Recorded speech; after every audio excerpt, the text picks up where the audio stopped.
আজকে অনেক দিন পরে বর নিয়ে এসছে মাছ। বাইরে খুব একটা মাছ খাওয়া হয় না, বাড়িতে গেছিলাম তখন কিন্তু মাছ খেয়েছি প্রায় প্রত্যেক দিনই। আর আজকে কিন্তু এখানে নিয়ে এসছে বর মাছ। আজকে কিন্তু ফার্স্ট টাইম মাছ রান্না করছি। আর দেখো মাছের জন্য লম্বা লম্বা করে বড় বড় করে আলু কেটে নিয়েছি, আর পেঁয়াজ বাটা, রসুন বাটা, আদা বাটা আর টমেটো গ্রেট করে নিয়েছি, আর কাঁচা লঙ্কা নিয়েছি করে কাঁচা লঙ্কা দিয়েই রান্না করব। চলো তাহলে রান্নাটা শুরু করি। কিভাবে রান্না করছি তোমাদেরকে পুরোটাই দেখাবো, তোমরা সঙ্গে থাকো। মাছটাকে প্রথমে ম্যারিনেট করে নেব। ম্যারিনেট করে নেওয়ার জন্য প্রথমে হলুদ গুঁড়ো আর লবণ দিয়ে ভালো করে মাখিয়ে নেব। মাছটা কিন্তু তাজা ছিল একদমই, তাই দেখছো মাথাটাও একদম লাল লাল লাগছে। এটা কিন্তু রুই মাছ ছিল। দেখো গ্যাস কিন্তু অন করে দিয়েছি, দিয়ে কড়াই গরম হয়ে এসেছে। এখন কিন্তু দিয়ে দেব সর্ষের তেল।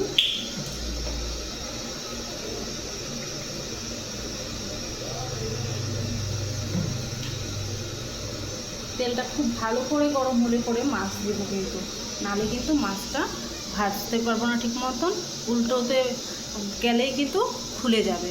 এই জন্যই যারা মাছ ভাজতে পারো না তাদের কাছে এটাই ট্রিক্স, মানে মাছ হচ্ছে একদম তেল দিয়ে যখন ধুয়ো বেরোবে তখনই কিন্তু মাছটাকে দিতে হবে। এবার ভালো করে দেখতে পেলে দেখবা যে তেলটা থেকে কিন্তু ধোয়া উঠছে, তার মানে তেলটা কিন্তু প্রপার গরম হয়ে গেছে। এবার কিন্তু মাছগুলো একটা একটা করে মাছগুলো দিয়ে ভেজে নেব।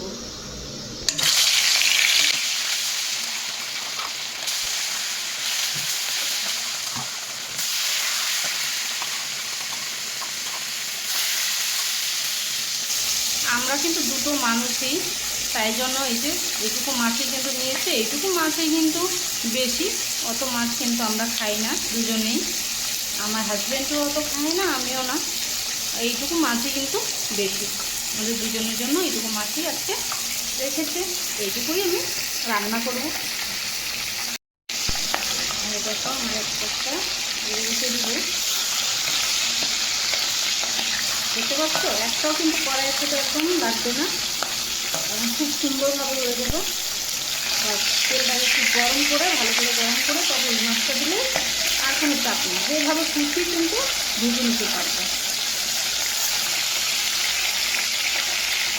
মানে মাছ খুলে যাওয়ার কোনো ভয় নেই। এবার আমি সবগুলো মাছ একবারে দিয়ে দিয়েছি,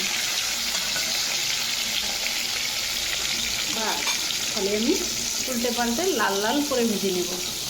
মাছ ভাজা ভালো না হলে কিন্তু খেতেও ভালো লাগে না, তাই মাছ ভাজাটা কিন্তু প্রপার করতে হবে সুন্দর করে। দেখো দেখতে পাচ্ছ মাছটা কিন্তু খুব সুন্দর, দেখো লাল লাল করে ভাজা হয়ে গেছে।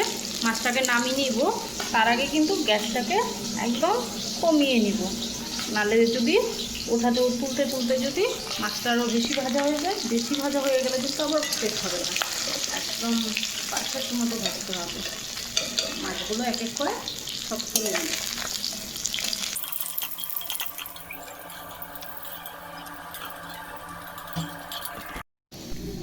দেখো সবকটা মাছ আমি উঠিয়ে নিয়েছি ভেজে। এবার দেখো তেল কিন্তু অনেকটা পরিমাণে আছে, কারণ আমি কিন্তু তেলটা বেশি করেই দিয়েছিলাম, কারণ ওই তেলের মধ্যেই রান্না করব। এখন কিন্তু এই তেলের মধ্যেই কেটে রাখা আলুগুলোকে ভেজে নেব।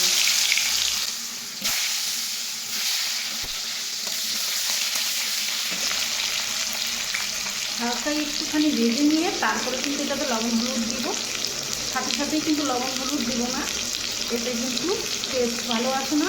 আলুটা কিন্তু হালকা ভেজে নিয়ে তারপরে কিন্তু এটাতে লবণ আর হলুদটা দিয়ে দেবো। এটা কিন্তু ভেজে নিয়েছি, এই পর্যায়ে কিন্তু আমি লবণ আর হলুদটাকে দিয়ে দেবো।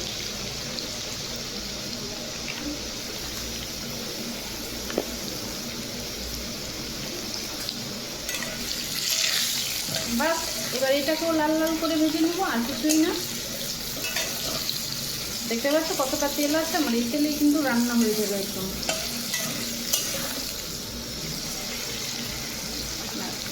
সামান্য আর একটু ভাজলেই কিন্তু লাল লাল হয়ে যাবে। দেখো আলুগুলো আমার কত সুন্দর লাল লাল করে ভাজা হয়ে গেছে। আর নামিয়ে নেব। দেখছো আমি কিন্তু একবারই তেল দিয়েছি, ওই তেলেই কিন্তু আমার ভাজা কমপ্লিট হয়ে যাবে সব কিছু। আর মানে তরকারিটা পুরোটাই হয়ে যাবে ওই তেলেই। তাহলে নামিয়ে নিই আলুগুলো। দেখো ওই তেলের মধ্যেই ফোড়ন হিসাবে কিন্তু একটু গরম মশলা দিয়ে দিলাম, আর দিয়ে দিব একটুখানি গোটা জিরে। এটাই কিন্তু আমার ফোড়ন। এবারে কিন্তু ওই যে বেটে রাখা মশলাগুলো দিয়ে দিব। রসুন,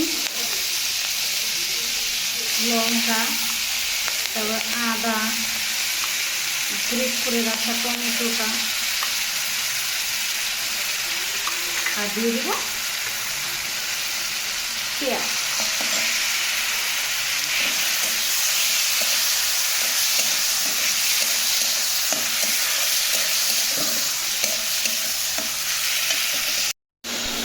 এটাতে কিন্তু একটুখানি লবণও দিয়ে দেবো, এতে মশলাটা কিন্তু ভালোভাবে কষানো হয়ে যাবে।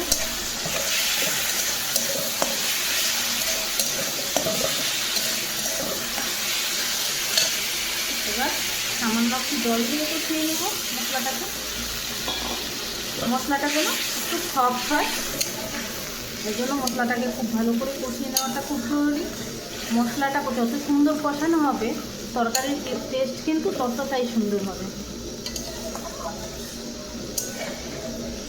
যেহেতু এখানে মিক্সার ছিল না, তাই মশলাটা অত সুন্দর পেস্ট করতে পারিনি, তাই একটু বেশি করে জল দিয়ে মশলাটাকে ভালো করে লবণ দিয়ে কষিয়ে নেব। এতে মশলাটা সফট হয়ে যাবে আর মশলার টেস্টও কিন্তু চলে আসবে। আর বাইরে থাকলে একটু অ্যাডজাস্ট করতেই হয়, সেটা যারা বাইরে থাকো তোরা সবাই জানো। আমার মশলা কিন্তু খুব সুন্দর কষে গেছে। এবার কিন্তু ভিজে রাখা আলুগুলো দিয়ে দেবো।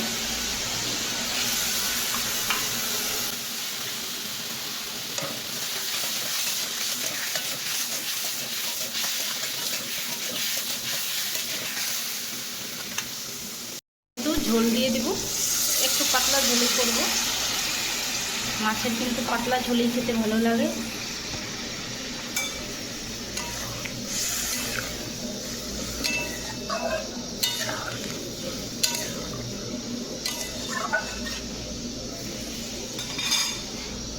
ঝোলটা ভালো করে ফুটুক। আর একটুখানি কিন্তু লবণ দিয়ে দিলাম, ব্যাস। এবার কিন্তু আর কিছু করার নেই, ঝোলটা ফুটুক। ঝোলটা ওইদিকে ফুটছে, ততক্ষণে কিন্তু আমি ভাতটা করে নিব। ভাতটা কিন্তু ইন্ডাকশনে করব, তাই জন্য কিন্তু জল বসিয়ে দিয়েছি, তাতে চালু করে দিলাম। এবার কিন্তু আমি চালটাকেও ধুয়ে ভিজিয়ে দেবো, জল গরমে বসিয়েছি। ওইদিকে কিন্তু জল গরম হতে হতে কিন্তু আমি চালটাকে ধুয়ে নেব।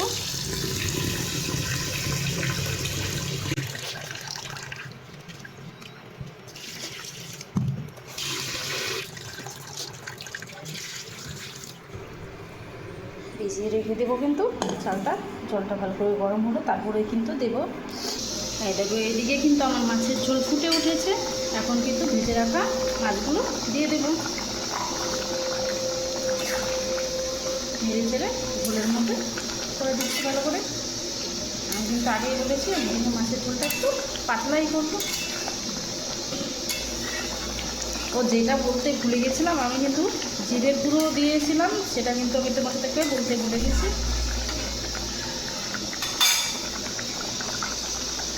এভাবে করে পাতলা মাছের ঝোল রান্না করে দেখবে, কিন্তু খুবই টেস্টি হয় খেতে। দেখতে পাচ্ছ আমার মাছের ঝোল কিন্তু হয়ে গেছে। মাছের ঝোলটা কিন্তু একটু পাতলাই রাখবো। এরকম মাছের ঝোল আমার হাজব্যান্ড খেতে কিন্তু খুবই পছন্দ করে। নামিয়ে নেওয়ার আগে একটুখানি গরম মশলা দিয়ে দেবো, হালকা একটু দিয়ে দিলাম। এরপরে কিন্তু নামিয়ে নেব, হয়ে গেল আমার কমপ্লিট। একটু দেখিয়ে দিই আলুটা এটা কীরকম সিদ্ধ হয়েছে। দেখো একদমই সফট হয়ে গেছে, বুঝতে পারছো খুবই সফট হয়েছে। ও এই ঝোলটা খেতে না এত হেভি হবে না, কী বলবো। এই মাছের ঝোলটা খেতে যা টেস্টি হবে না, কি বলবো, একদম ওয়াও লেভেলের টেস্টি হবে। তোমরা একবার ট্রাই করে দেখো শুধু, তারপরে আমাকে জানিও যে খেতে কেমন হয়েছে। বাস কমপ্লিট। আমার মাছের ঝোল তো হয়ে গেল, এদিকে আমার জলটাও দেখো গরম কিন্তু হয়ে গেছে। এবার কিন্তু আমি যে ভিজিয়ে রেখেছিলাম যে চালটা, ওই চালটা কিন্তু দিয়ে দেবো।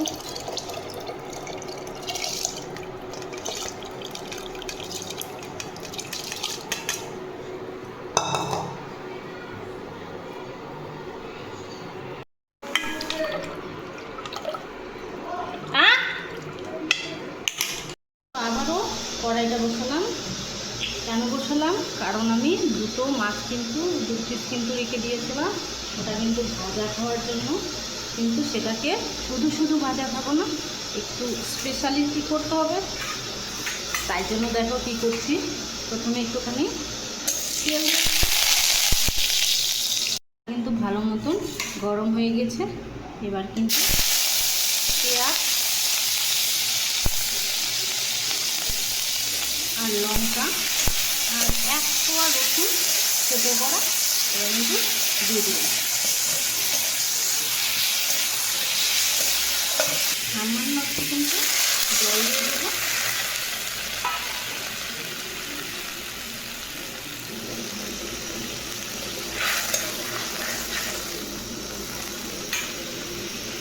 এটাতে একটুখানি হলুদ গুঁড়ো,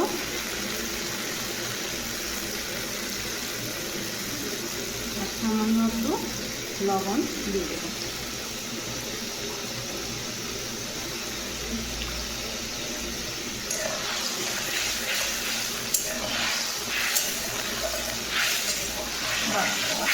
এটা তো আর কিন্তু কিছু দেবো না, মশলা টশলা কিছুই দেবো না, এটাই শুধু এই মশলাটাই শুধু কষতে দেবো আর কিচ্ছু না। আর মাছটাকে তো আগেই ভেজে রেখেছিলাম ভালো করে, এই মশলাটাই রেখে দাও শুধু। এই দেখো মশলা কিন্তু কষে এসেছে, এখন কিন্তু মাছের পিসগুলো দিয়ে দেবো।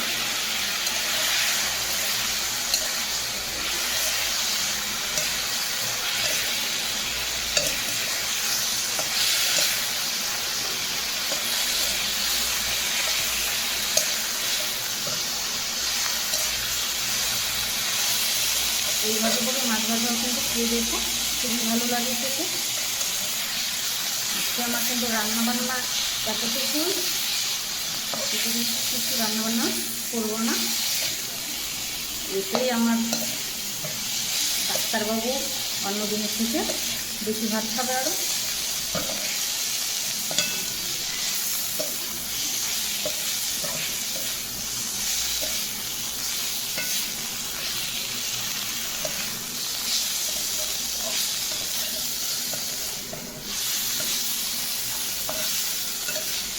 হয়ে গেছে, নামিয়ে নেব।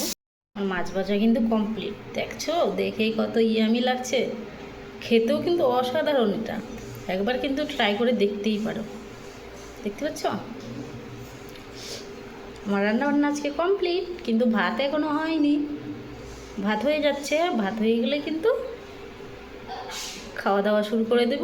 দেখে তো এত ইয়ামি লাগছে, এখনই খেতে ইচ্ছা করছে।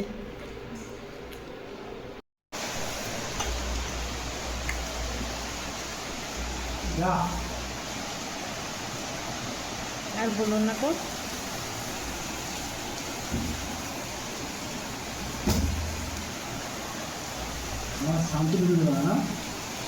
না সুন্দর করে জামা কাপড়টা ধুলাম।